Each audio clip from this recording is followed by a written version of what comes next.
Hello, everyone, and welcome to Hope. My name is Tammy Lynn Connors, and this is my YouTube channel and podcast, Helping Other People Evolve.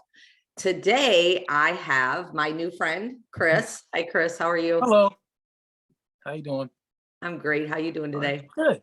Doing great. Good. We are doing this recording on Thanksgiving. So first, I want to say thank you so much for, taking some time out on your Thanksgiving. Absolutely. Not a problem at all. Not a problem at all. I appreciate it a lot. So everybody, just so you know, if you don't know, my mission and vision with Hope is just to help somebody that feels like they're struggling alone. I feel like in this world, especially nowadays, people feel like they're at home alone in their struggles. And I'm hoping that you hear somebody's story. Unfortunately, a lot of people have been through struggles, but fortunately, like Chris, you get to a strength. I say that we're not completely at our strengths yet, but we are getting there, and it's a work in progress.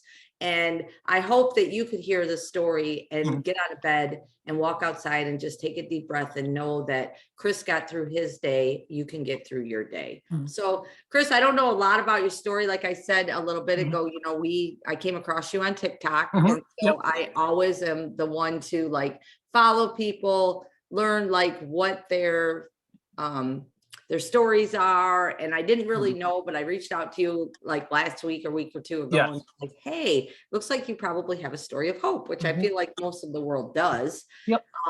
And you agreed to share your story with us. So Absolutely. I really appreciate that. Now you're in Maryland? Yes, I'm in Maryland. Are you guys having nice weather right now? You know what? Honestly, I haven't been outside. Oh, okay.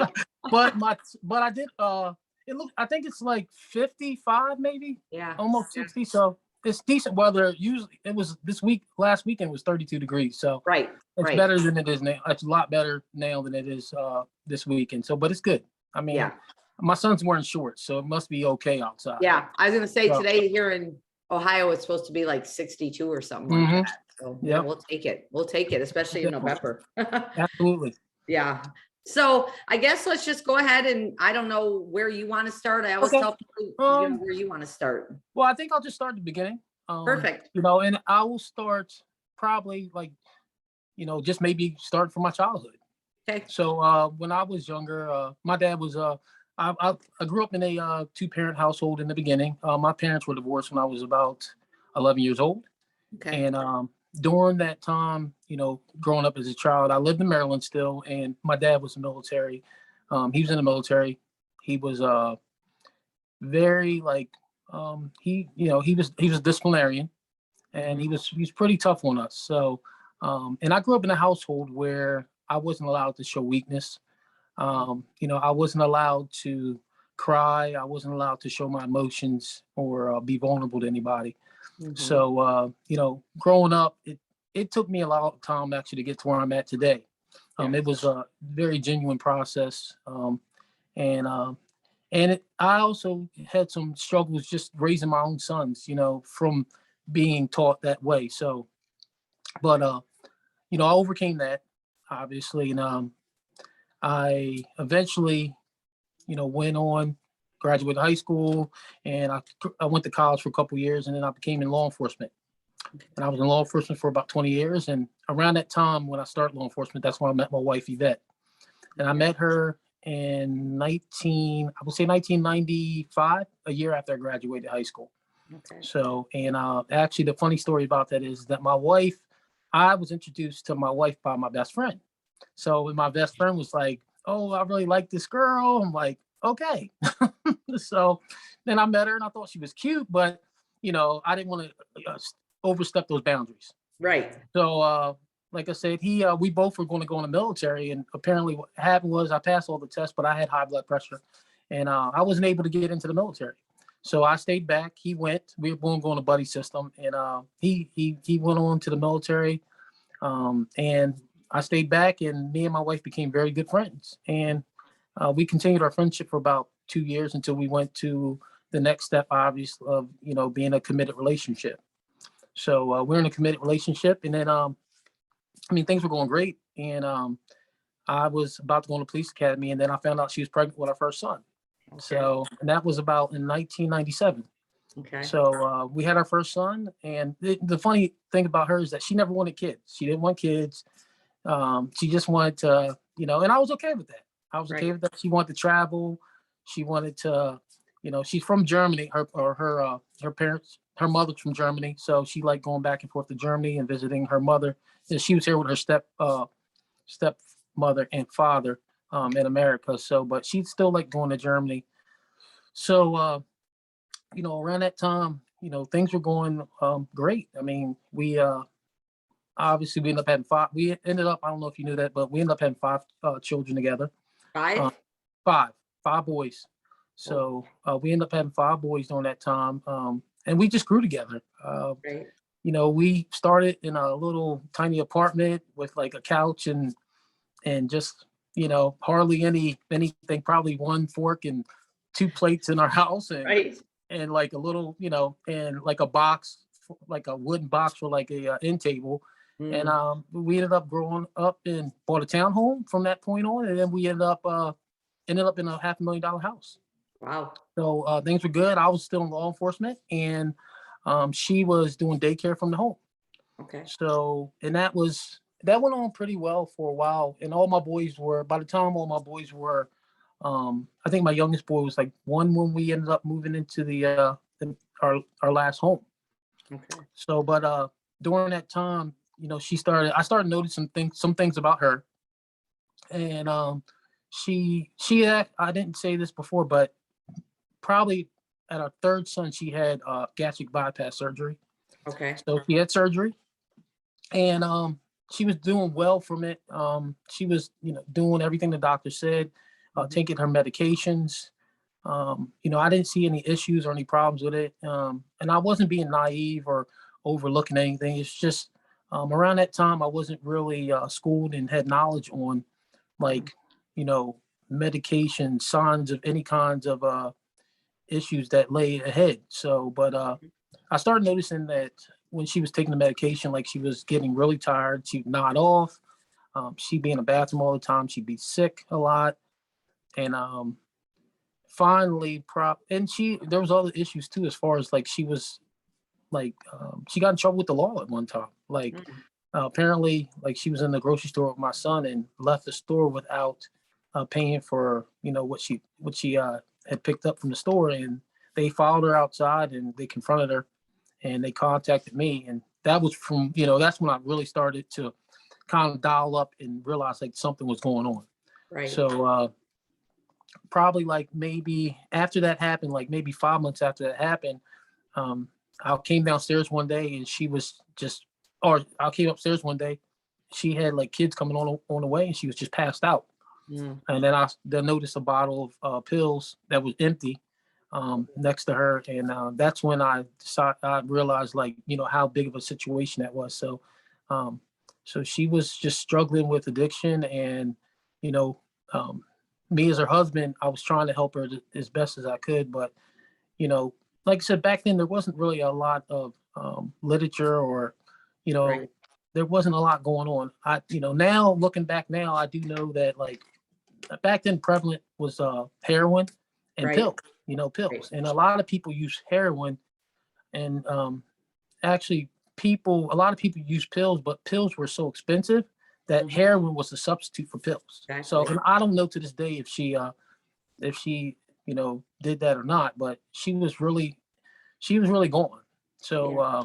I ended up getting her in a treatment program. That didn't work, and then she wanted to do what is it called? It's a program. I can't even think of the name of it now, but it's a program where you go and get medication every day, and Yeah, it's like a supposed to. methadone or a Yeah, that's it. Yeah, it's like a Suboxone. methadone. Yeah, so Yeah. she started going to a methadone clinic, and I thought everything was fine, but then I started just noticing some weird things happening around the house. Mhm. We were missing things were missing. My kids' toys, electronics, a lot of different things were missing. Jewelry that I purchased for her, a lot of things were missing in our home. Mm, So that's when I finally confronted her and found out she was selling things to pawn shops. She was doing a lot of different things um, that were causing us issues as far as like with bills and just our lifestyle. right. So, and back then I was the type of person that my wife, she did everything for 8 years. Like Mhm. she had a clean record. There was no issues with paying bills.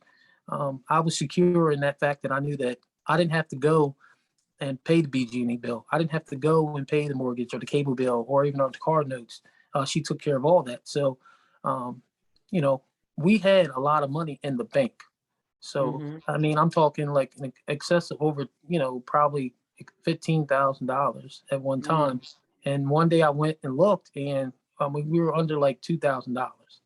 So Wow. she had went through all that money and was just buying drugs. And then, so around that time though, she got I mean, we had children obviously, and we had one other child. We didn't plan on it, but she got pregnant in the later stages of all that, and she was having complications with her pregnancy, due to being on the prescription pills and stuff and overusing them and stuff. Right. So she ended up like with our or the lat. We actually had a daughter. She was born July 1st, and through complications of just being born early and just also with my wife being on the medication, we lost a child. So we lost her, and that was July 1st, 2012.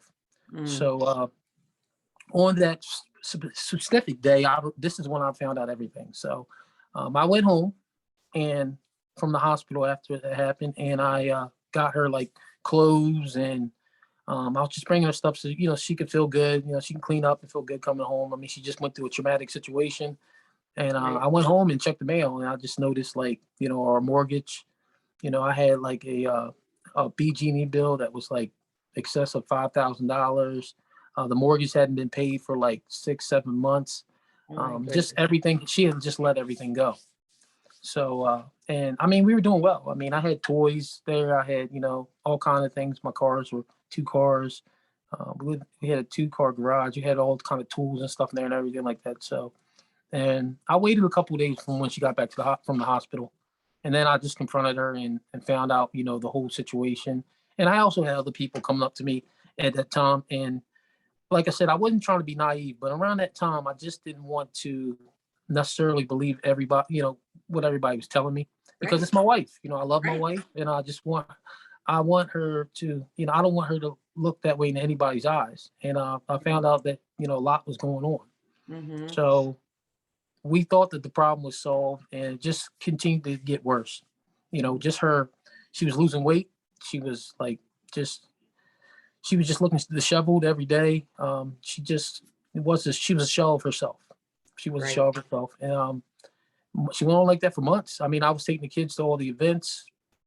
Um, I was picking up where she was leaving off. I mean, it was just getting to the point where we were having problems in our marriage, and Right. I was to the point where I was going to walk eventually if things weren't going to change, and that happened in about December, and I think December 8th is when I went to work December 8th, and we actually had an argument the day before. I went to work on the 7th. We were at my son's wrestling tournament, and Mm-hmm. she was, she was falling asleep, just like, not looking after our youngest boy. And I just told her to go home and just sleep, and then I'll take care of everything. And went home, went to work that on midnight shift that night, and I went to work, did my whole shift, and around probably like 8 o'clock in the morning, I was called into my sergeant's office, and when I walked in there was a couple sergeants in there. There were all the command staff in there, and they just asked me. They were like, what type of vehicle does your wife drive? And I told them, and they were like, okay. And they were just like, well, we believe that car was involved in a fatal accident on I-95, and I just kind of just broke to my knees. And then they confirmed all that information, and that's where things really changed for me and my sons. Yes. So we had to, and by then too, like I kind of skipped over some things. Like around that time, like when our house was up for foreclosure, I mean, we didn't have to move out, but we could have been there for another year or two. Back then, things were going so slow with foreclosures, Right. but I just decided to leave. Mm. So probably like 3 weeks before she passed away, I like took my sons and I just went to my mom's house, Mm. and I took all of them, and my mom looked after them. Me and my mom looked after them. And probably like a week before she passed away, she came and stayed with us. She said she missed the boys, and she went to stay with us. And I want to say that my wife was a good person. When I Sure. met her, she was she was a great mom. She was a great wife at one time, and Mhm. she would take the shirt off her back, to do anything for us. She was full of life at one time, Yeah. and I want just Can I oh, go stop ahead. right there? Yeah. Because that's something that I think that people need to know for sure. Like, so I've been in recovery for 18 and a half years. Mhm. Yep. And when I hear your story, I deal with a lot of people with addiction, and especially nowadays Mhm. with the opiates and all of that. And when when they start, like you said, like you fell in love with this woman, Mhm. she has this surgery and starts on these medications that unfortunately the doctors keep prescribing, and Yeah. they don't look at the big picture of it all. Mhm. And then when people are trying to get off these, even if they're trying, they get so sick, and they Mhm. Yeah. and then especially with the opiates, I know, and also alcoholism, when I quit drinking, like the sickness is almost unbearable, and Mhm. you would rather just take another drink or take another pill or take another whatever, however you're using, Mhm. just to feel better. But all in all, as a recovering addict, we are good people. Like Yeah. every person that I've met that have went into recovery or before they started being in the addictive state are amazing people. Mhm. And Yeah. even through the addiction, you still see that. So as a husband, I know, like with my ex, I see that glimmer of hope sometimes. Like it's there. I know it's there, and I know we can get it. Mhm. But as we're struggling to try to help them, at the same time, we're like, our life is becoming unmanageable Mhm. because Yeah, it we're is. just trying to be the rock through it all. So Mhm. I'm one of those people that I can stand here from both sides. Like I was the alcoholic addict, but that didn't happen until after I left my ex. Mhm. So through the ex, I was like the statue, the everything, making sure the bills were, everything in life was Mhm. going like it was. But to have the 5 children, and then you have to decide, like, okay, my boys for one thing can't keep going through this, Mhm. seeing their mother like this, which is so hard, and for you, I can imagine, like, it's just, all of it is just so hard. But when you say, I just like people to know, like, addicts aren't bad people, No, they're not. They're not. at all. It comes to a time when an addiction takes us over. Mhm. And some people just can never recover from it, Yeah. unfortunately. And that's Yeah. the thing. So, Yeah. Yeah. I think that she would have struggled with that. I think she would have had a serious problem. She wasn't really strong willed, when it comes to that. And even my mother said that, like, for the longest time I was really upset with my mother. And she made a comment like when she passed away that, my mother told me that she was better off, mm, that, and I just kind of like, for the longest time, I just kind of resented my mother for saying that. But then I understand though now. And it took some right, time for me to understand right. because she was in a dark place. She was in a dark Yeah. place. She was doing a lot of things that were not just unsafe to her, but unsafe to our family. Yes. Unsafe, just bad people she was hanging around with. Mhm. And like I said, I mean, she was a great person at one time, and she didn't start out that way. And I think that she still had that in her, but Mhm. she, it was just hard to pull it out of her once she got to that stage in her life. So, but you know, we lost everything. We lost everything when she passed away. And before that we did the house. I mean, and I worked so hard, Mm, my whole life just to get to where I was at that point. And right. I always wanted to just be, um, I wanted to be in a situation where I didn't have to go to my mom or my parents to ask for money to help. I wanted to be, self sufficient, Yes. and just I wanted my parents and my family be proud of me.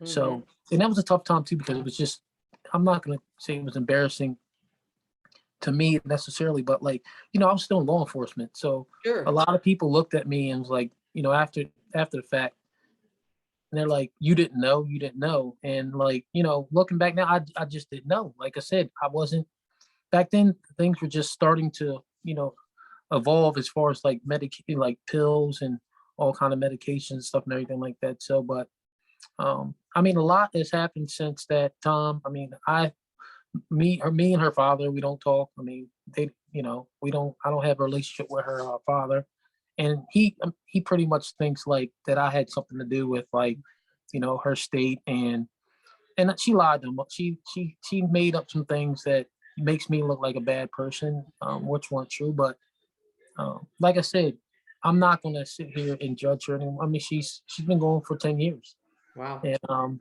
it's been 10 years now, and you know, I would, this happened when this happened. Like I sat there and I just thought, like, in a million years, I was thinking to myself, this is something that I would see other people going through, not Mhm. me. Right. So like, I mean, it was just back to back to back things, happening, and I just had to pull myself out of it and just, realize, like, I need to get, I need to get me and my kids, back to where, we used to be, and we're not even close to where it is, but the good thing is, like, I have my kids. Mhm.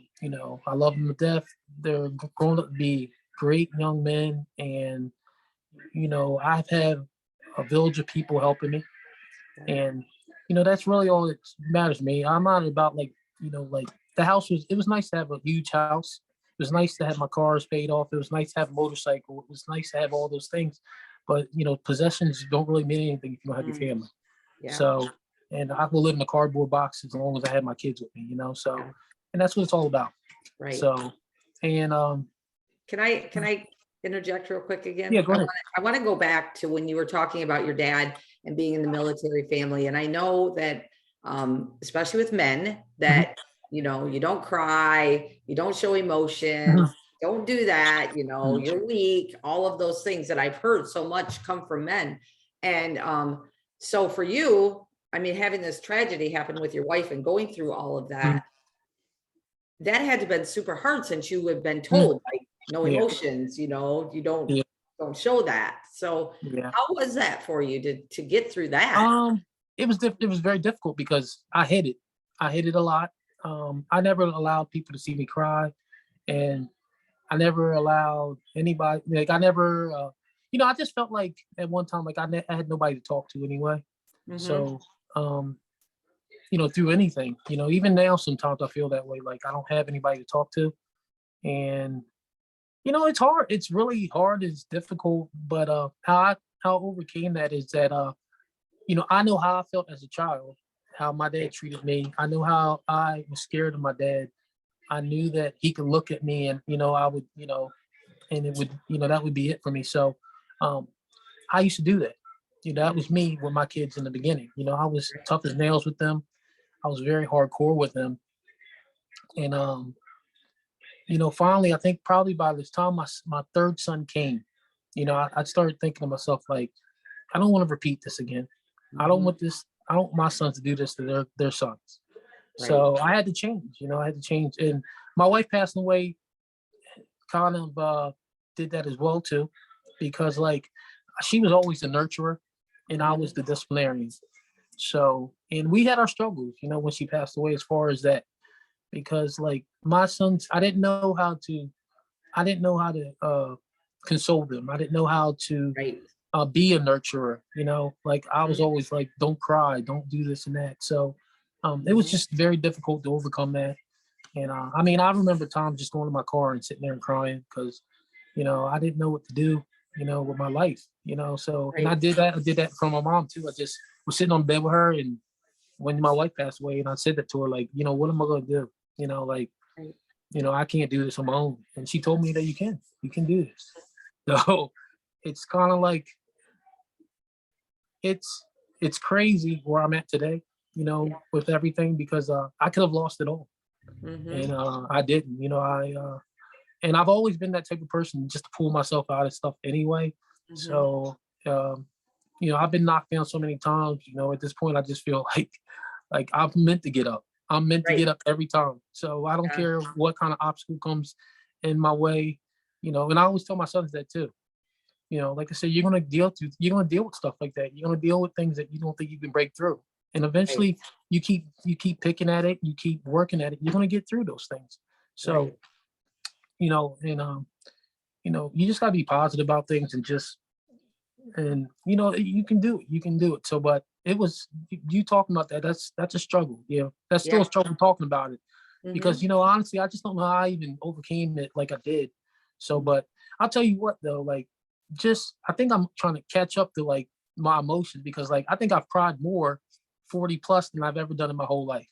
You know, Right. just off the simple things, you know, like just watching my kids do something, you know, Hmm. whatever, and I'm just sitting there like, oh, Right. I don't want them to see, I'll walk away or something like that or whatever, because I'm proud of them. I'm super proud of them, Right. and they're good kids. I mean, I Yeah. was I was lucky, so that I'm Well, lucky that they're here.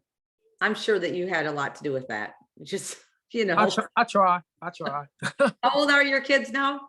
So Quiz time. my oldest boy's 24, and Okay. then I have a 24, 22, 18, 16, and 13. Okay.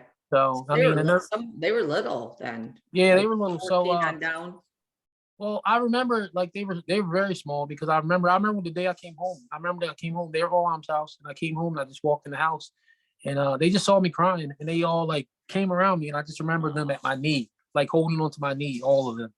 And Yeah. I think my son Caden was 8 maybe, and then my youngest boy was like maybe 1 or 2, Okay. and then my other boy was like 3 or 4. So they were Mhm. really small. I mean, Right. and I think that's the worst thing about everything, is like they didn't really get a lot of time with their mom, you know. Mhm.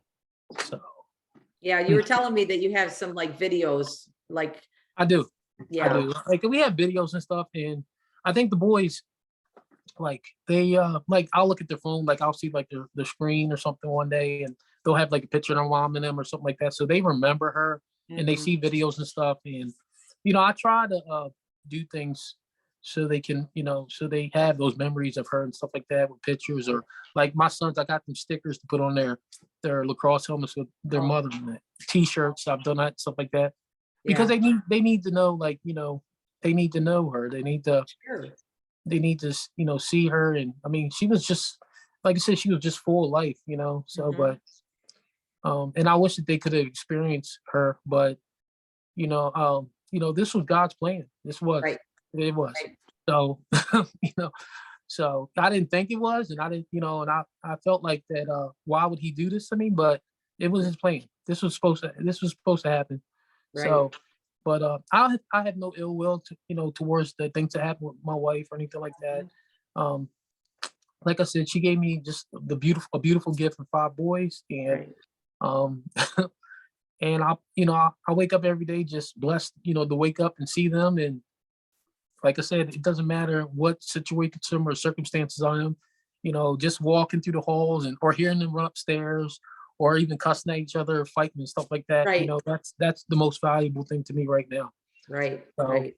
but So let me ask you this question. One thing I want to say, what your mother said about that she's in a better place. And I know that's so hard when people say that to us. Like mhm, I've lost a lot in my life too. But I feel like with the addiction, and like I said, some people just can never get recovery. They just mhm, can't. And so they're battling that demon every single day. And I feel like what your mom said is like, unfortunately for you and your family, but for your wife, her struggle isn't there anymore. mhm. She's at a peace now. And I believe in angels. So I believe that they're always with us, that we, Yeah, absolutely, see the absolutely. signs and different things like that. So I just wanted to add that little bit. So now let me ask you, can I ask you kind of a personal question? Hmm. Go So ahead. has Chris been single since then, or I how's was that? re- I was remarried. I was Okay. remarried after that, and I met somebody that I've known for quite a while, actually, and we actually bonded, and we had our kids like played sports and stuff together. Okay. Uh, and we were remarried.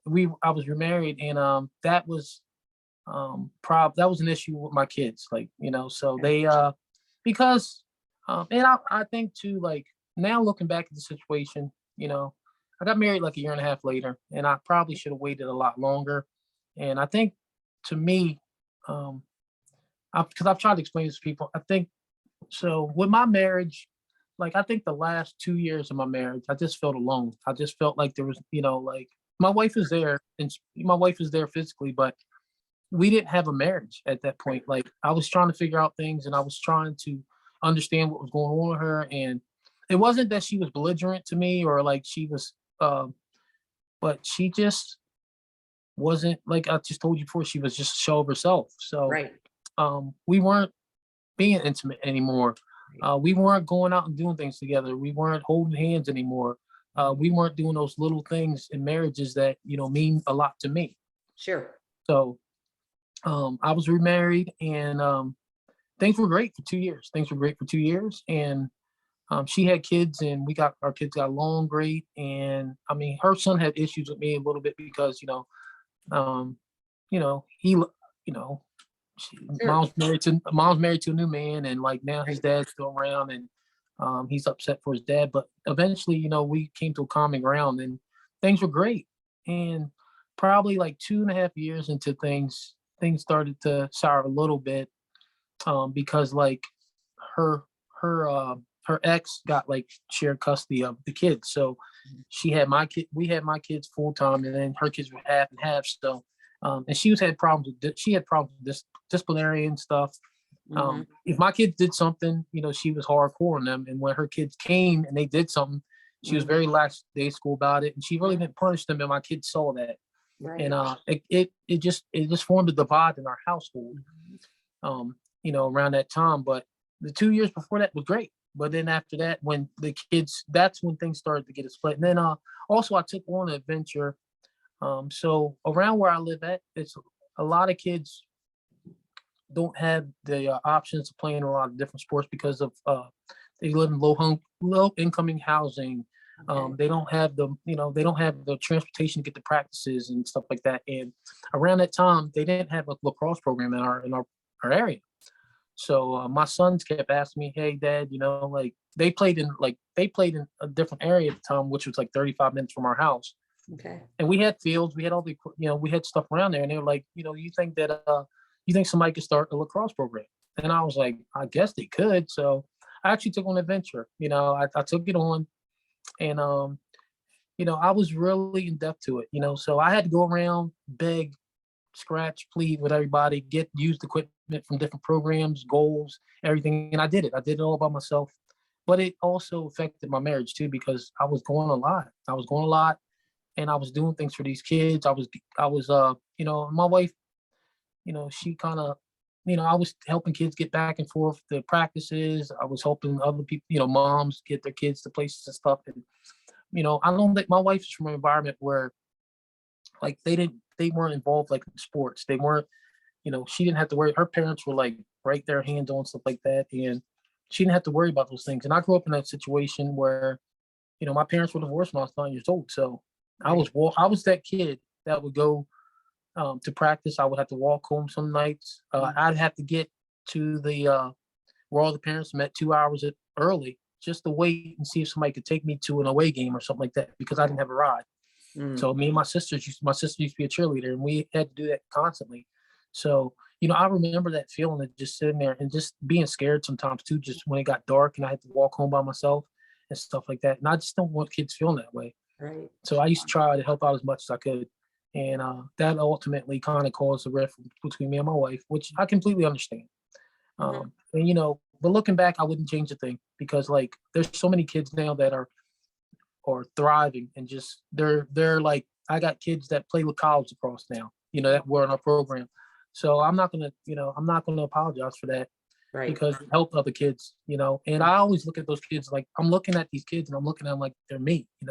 I know that struggle. I know that I gotta, I had to get a pair of shoes from somebody's parents that had holes in it and just tape them up because, Mhm. we didn't have money to get cleats or like I said, I had to get to practices early, or get rods here and there and stuff like that. And I did this as a kid, I'm a 9, 10-year-old kid Right. asking parents for, hey, can I get a ride with you guys to this game? Can I do this? Can I do that? And stuff like that. And, I don't fault my mother, because my mother was working 2 jobs and she was trying to provide for us. She was trying to do the best she can, stuff like that. So I commend her for doing that, like, Right. yeah, and it makes me the person I am today. Just Mhm. trying to work hard and just trying to be, and have my kids see me work hard because that's going to pay off in the end. Mhm. So, but You have a we, big heart. I tried to, I You tried do. to. So maybe that gets me in trouble sometimes, I get it. I get it. but I mean, but I did that. And then, my wife left me probably, and, I think she left me in like 2.5, 3 years after our marriage. And she just came home one day and she was like, like, she said her son was having problems in school and stuff like that, and she had a place to stay. And I walked in her daughter's room and realized that she had moved her daughter out pretty much in the last month or so. So she left. She left, and for years we were back and forth with each other. And I was hopeful that we would get back together, and we had times when we talked for a while, then we maybe get back in a relationship, and then we didn't.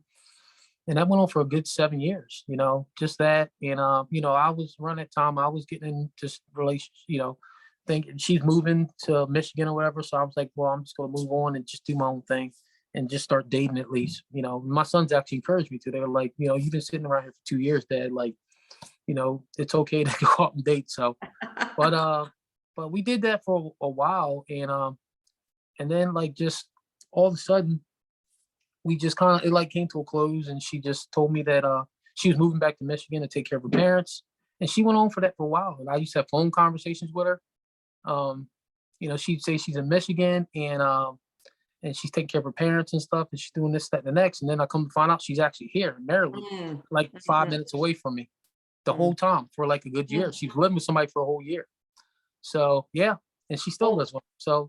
So basically, I confronted her, found out about it, told him about it. He actually kept her, but she was sleeping with me and him for at least a year and a half, and probably longer than that, because I heard his name years before that, but I just never put two and two together. So, but she's actually, the guy kept her. I told him everything, sent him the screenshots, the pictures she was sending me, all this stuff, and they stayed together. But looking now at the whole situation, like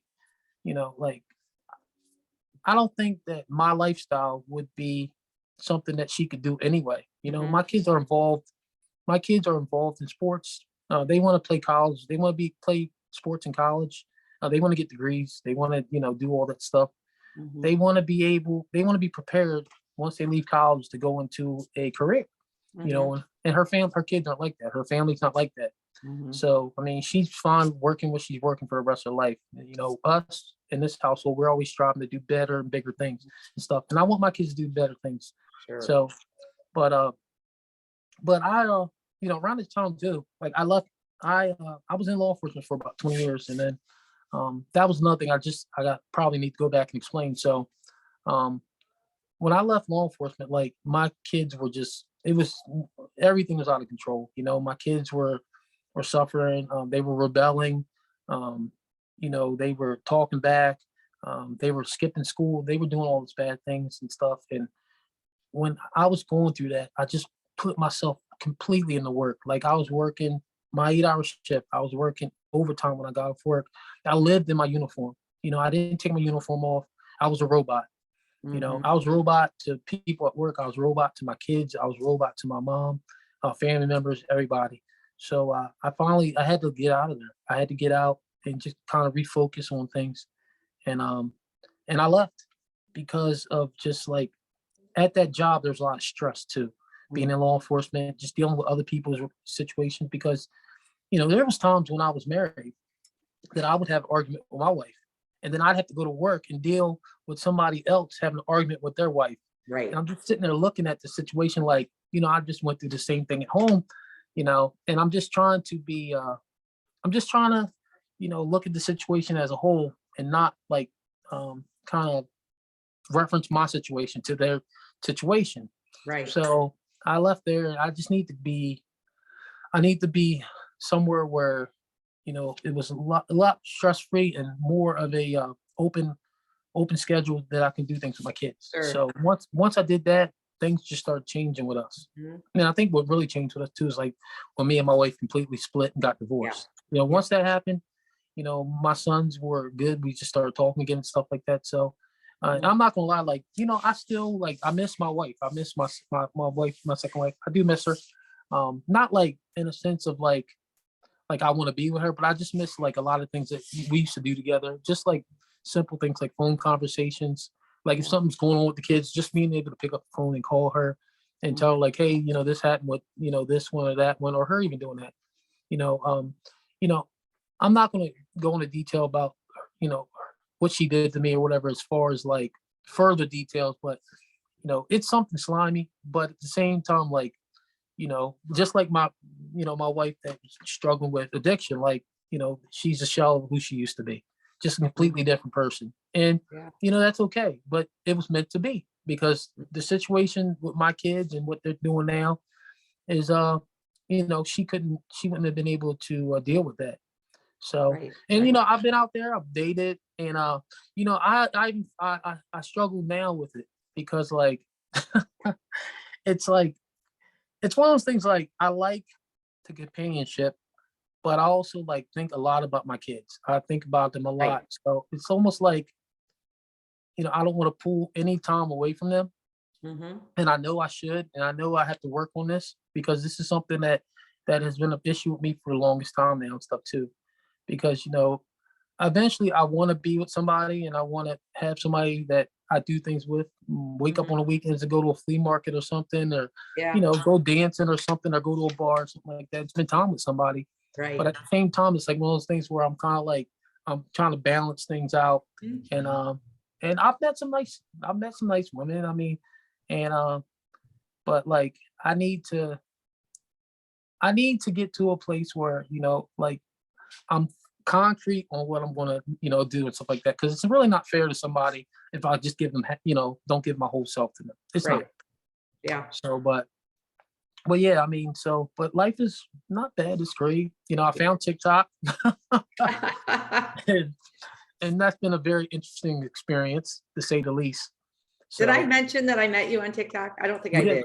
No, you might I don't have. think I mentioned that. So just so Okay. everybody knows, because I talk about that a lot. There's been quite a few people that I've interviewed that I met on TikTok. And it's Yeah. just funny because people are like, you're on TikTok. And I'm like, well, you should watch my TikToks because they're fun. Mhm. And also, yes, I meet the best people on TikTok. You It's wanna just, I feel like see- TikTok has given people the platform to actually be who you are. Yeah. I I see you on there dancing. I love dancing. Like I know. when I quit drinking, I tell people when I quit drinking, that was like one of my, well, after my about 6 months, I was like, oh no, how am I going to dance without drinking? Because I thought you had to have a few shots. And then one day I was like, those people don't even care that you're dancing anyway. So just dance. Nope. And that's what people know me for. They're like, even when I worked at the casino before, I was a dealer there for 6 years, and people didn't even know my name. I was just known as a dancing dealer because I was always dancing on my games, just having fun. So it's funny that I came back there after 4 years and people are like, wait, were you the dancing dealer? I'm like, yep, that was me. And it's still me. Oh, wow. So yeah. I mean, you have a good time, I could tell. So, honestly, like, if I wouldn't have probably been on TikTok, I mean, like, it's been fun. I mean, I actually got on there just to watch other people's things and stuff. And the funny thing about it, I got on there to watch one of my son's videos, because one of his videos went viral. Like, he had like 2 million views. Oh. And I just jumped on there and I was just like, what is this? What's this platform? They're like, oh, it's, you can do this, you can make videos. And I was like, really? And I was like, oh man, I'm not gonna mess with it. I'm probably too old to be on here or whatever. And then like, I just, so I was already like doing things on YouTube. Like I was going to start a podcast with a young lady, a friend of mine. She's from Chicago. She's living in Delaware right now. And we were going to do like a podcast, whatever. And it kind of fell through and stuff. Which, because I did it on my own for a while. And like, I just asked her one day, he's like, hey, it'd be nice to have like a woman's, like opinion besides my opinion on it. And we started, and it's funny because we met on a date app. So okay. We met on a date app, and we could never meet up. We could never meet up with each other. So I just told her, I was like, after a year, I was like, look, we've been trying to go on a date for like 6 months. Right. Let's just be best. Let's be friends. So right.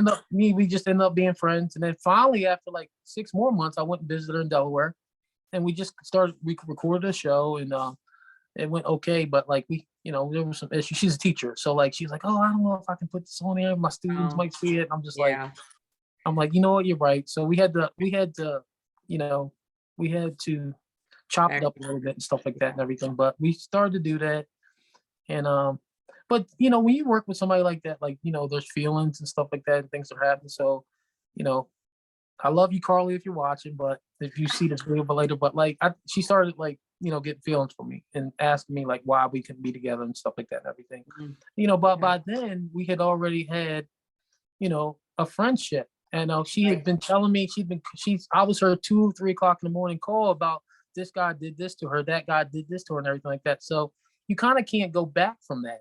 I'm that guy still. I can't go from that to being a boyfriend. It just wouldn't Right. work and stuff like that. So, Right. but we started talking again. Actually, we actually just recently just started talking.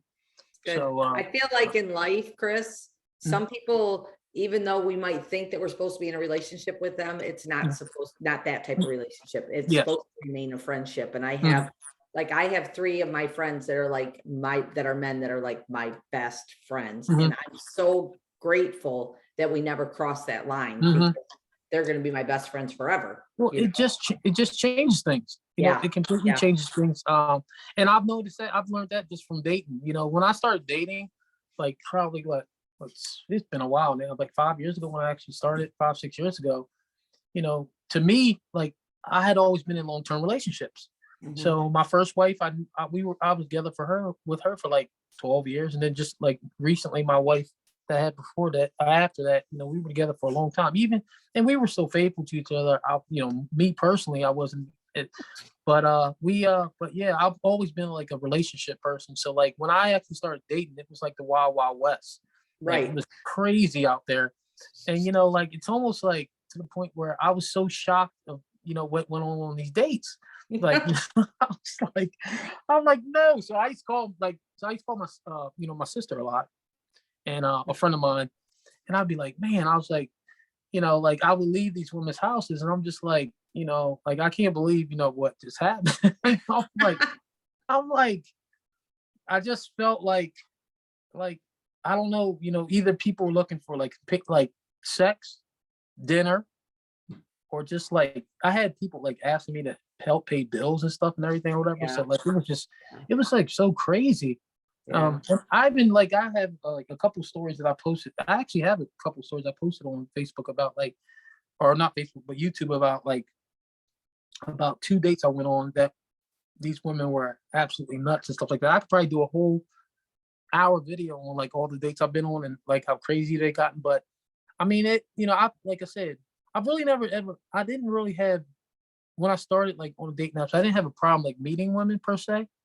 Um, but it was more of like when I met them and like we started talking and like I started being like, okay, this isn't what she said or Right. and I'm not even like, and that's another thing. I'm not the guy that shows up and is like, oh, you're 10 pounds heavier than you said you are or whatever like that. Because I have friends that do that stuff. Like, oh, she doesn't look like that in the video. And I'm just she didn't look like that. And I see a picture of her, or I'm like, she looks, there's nothing wrong with her. I don't understand what the issue is or whatever. So but people are gonna, people do kind of lie a little bit about some things or whatever. So then you find out and you have to decide whether you want to be there with them or not. So, but Right.